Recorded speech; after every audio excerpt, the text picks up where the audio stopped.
বন্ধুরা, কেমন আছো তোমরা? ভয় পেয়ে কোনো পোস্ট বন্ধ করলে হবে না। আমি চাই ভারতবর্ষের গ্রামে গঞ্জে প্রত্যেকটা মানুষ জাগো, সিদ্ধারা সোজা করো, প্রত্যেকটা মানুষ এই আন্দোলনে নামো, একটু মানবিক হও। প্রত্যেকটা মানুষ, ভারতবর্ষের নানান জায়গায় মেয়েরা ধর্ষিতা হচ্ছে।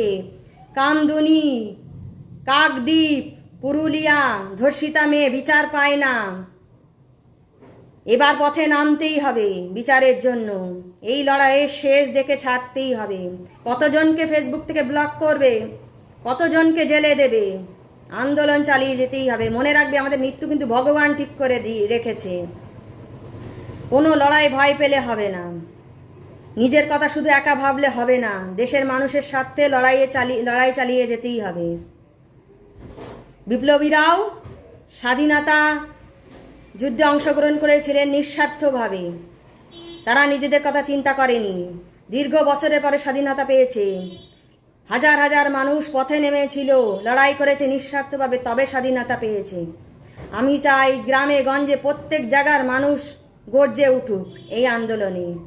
এবারের বিচার আমাদের পেতেই হবে, এনি হাও।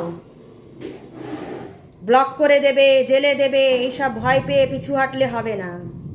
জেলে কত জায়গা আছে দেখব। আমি তো ভয় পাই না কোনো কিছুতে।